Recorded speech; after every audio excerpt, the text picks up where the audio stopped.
नमस्कार, मैं श्यामगिरी। आज के कार्यक्रम में आप सभी दर्शकों का स्वागत है। मोदी सरकार ज्यादा दिन नहीं रहेगी। कुछ बड़े खेल की तैयारी है। कुर्सी जाने का डर मोदी को। जैसा मैंने कहा कि मोदी सरकार ज्यादा दिन नहीं रहेगी। कुछ बड़े खेल की तैयारी है। कुर्सी जाने का डर मोदी को। तो यह 4 जून 2024 को जब 2024 लोकसभा चुनाव का परिणाम आया था, उसी वक्त यह पटकथा लिख गई थी कि 5 साल तो यह सरकार नहीं चलने वाली है, क्योंकि गठबंधन के जो हिस्सा हैं, उन गठबंधन के हिस्साओं को के जो लोग हैं, उनको झेल पाना मोदी के बूते की बात नहीं है। क्योंकि मोदी के जो सरकार चलाने के या जो इनकी राजनीति की चाल चरित्र और चेहरे हैं, वह मेल नहीं खाते, दूसरे नेताओं से मेल नहीं खाते। छल कपट वाली राजनीति रही मोदी और शाह की। ऐसे में अगर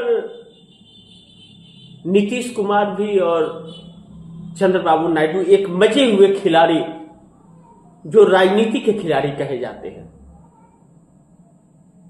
और मोदी शाह एक व्यापारी कहे जाते हैं।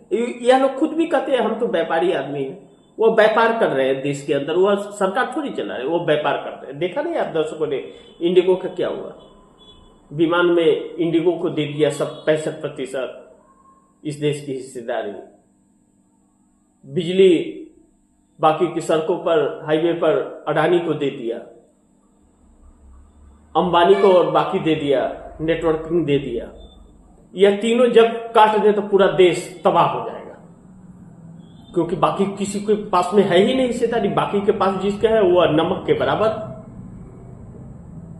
तो व्यापारी ही रहे ये लोग। लेकिन नीतीश और नायडू राजनीतिक खिलाड़ी हैं, लेकिन वह खिलाड़ीपना किस काम का? जब देश तबाह हो रहा हो, जनता बिलख रही हो और यह नेता अपने स्वार्थ साध रहे हो, तो वह खिलाड़ी होना और न होना किस, उससे क्या फायदा? ऐसे में कहा यह जा रहा है कि कुछ बड़े खेल की तैयारी है। बड़ा खेल वही है, सीधा सिंपल सा बात, कि मोदी की कुर्सी जाना तय। और मोदी को भी इस बात का डर सता रहा है। डर है, लग भी रहा है डर। और जब डर लग रहा है तो मोदी सरकार तिलमिला रही है। यह पता चल रहा है कि कुर्सी जाने का खौफ जाने के बाद अंजाम क्या होगा, यह उन्हें ज्ञात होता है। जानते हैं, जब आदमी के प्राण निकलने वाले होते हैं तो उसके अपने जन्म से लेकर उस दिन तक की कहानियां याद आने लगती है। फिर सब कुछ अपने आप याद आ जाता है। इस वक्त मोदी सरकार को भी यही याद आ रहे हैं। अब महत्वपूर्ण यह है कि यह कब होगा। देश की जनता भी उबी हुई है इस बात को लेकर। अब इस बात पर मुहर लगेगी और यह फैसला तब तय होगा जब नीतीश कुमार का एक्शन शुरू होगा। और नीतीश कुमार कछुए की चाल चल रहे हैं, और इस कछुए के चाल में पीस रहा है इस देश के लोग। अब देश के लोगों को भी जल्दबाजी तो है भाई, क्योंकि उब चुके हैं। 11.5 सालों में जो हाल हुआ है देश का, देश बर्दाश्त करने के हाल में नहीं है। चाहे बेरोजगारी का आलम हो, महंगाई का हो, शिक्षा स्वास्थ्य का हो, या सुरक्षा को लेकर के हो। जब यह सरकार नहीं सुनती है और हिंदू मुस्लिम में लोगों को घसीटती है, तो अब घिन्न सा होने लगा है उससे। ऐसे में बड़ी बेसब्री से जनता याद कर रही है, इंतजार कर रही है मोदी सरकार को जाने का। छोटी सी एक किरण अगर दिखने लगती है तो लोगों की उम्मीदें फिर जगने लगती है। हाँ, अब इस बार चली जाएगी सरकार, इस बार चली जाएगी। यह इतिहास में पहली बार हो रहा है। कभी जनता ऐसी नहीं कल्पना करती थी, इस तरह प्रार्थना नहीं करती थी कि यह सरकार से छुटकारा मिले, यह कब जाएगी सरकार। यह स्थिति कभी भी नहीं थी। लोग ये कहते थे कि अब नहीं आएगी यह सरकार, लेकिन मोदी सरकार से यह सरकार अब गिर जाएगी, अब गिर जाएगी, यह भावना लोगों की जुड़ गई है। इतने परेशान है। लेकिन इस देश का प्रधानमंत्री ऐसा है कि वह ऐसा चिपका है, वह ऐसे कुर्सी नहीं छोड़ेगा।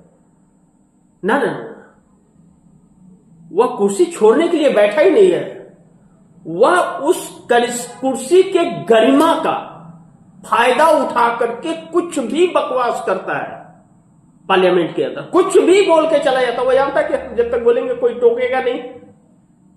उस गरिमा और लोकतांत्रिक अधिकार का फायदा उठाता हुआ और अपनी अज्ञानता का बार बार सबूत पेश करता है कि देखो, हमारे जैसा अज्ञानी व्यक्ति और तानाशाह व्यक्ति भी इस कुर्सी पर बैठ करके सकता है और कोई कुछ नहीं कर सकता। और यही चीज है, इस बात से इनकार नहीं कर सकते। ऐसे व्यक्ति एक बार अगर सत्ता में आ जाते हैं तो उनको हटाना बड़ी मुश्किल हो जाता है। लेकिन इनका पूरा चाल चरित्र और चेहरा जो देश के सामने आ गया, वह इनके लिए भारी पड़ गया। भारी यूं पड़ गया कि इनके हर मुखौटे, जो पाखंड के मुखौटे थे, हर मुखौटे को लोग पहचान गए। इनकी असलियत देश के सामने आ गई। तब इनका प्लान फेल हो रहा है अब। लेकिन जो संविधान और लोकतंत्र कहते हैं कि उसी के आड़ में अभी भी ब्यूरोक्रेसी का फायदा उठा करके कुछ भी, यह लगातार संभव प्रयास यह कर रहे हैं कि किसी तरह से बच जाए। लेकिन जो इन्हीं के इंडी गठबंधन के अंदर के लोग ही जो जिस रणनीति पर काम कर रहे हैं, और या गठबंधन के लोगों को ही जो कमजोर करने का काम करते हैं, जब उन गठबंधन के लोगों में नीतीश, नायडू, शिंदे जैसे लोगों में जब यह बात आ जाती है कि यह हमारा ही टांग खींचता है हमेशा, चलो अब इसको उठा करके फेंको, तब ऐसे में तानाशाह कहिए, राजा कहिए, प्रधानमंत्री कहिए, क्या कहिए, कुछ भी कह लीजिए, उसे अपनी कुर्सी जाने का डर लगने लगता है। तब छटपटा रहा है, इधर उधर हाथ पांव मार रहा है, लेकिन वह सफल होता हुआ नजर नहीं आ रहा है। देखते हैं सफल होता है या देश की उम्मीदें सफल होती हैं, इसका इंतजार होगा। तो इसी के साथ इजाजत चाहूंगा, अगली खबर के साथ फिर हाजिर होऊंगा। लेकिन आप दर्शकों की क्या राय है, क्या सुझाव है, कमेंट बॉक्स में जरूर दीजिएगा। इस खबर को ज्यादा से ज्यादा शेयर कीजिएगा, अपने दोस्तों को भी कहिएगा आगे शेयर करें। आपने अगर चैनल को सब्सक्राइब नहीं किया, सब्सक्राइब कर लीजिए, अपने दोस्तों को भी कहिएगा चैनल को सब्सक्राइब करें। मिलते हैं अगली खबर के साथ, तब तक के लिए नमस्कार।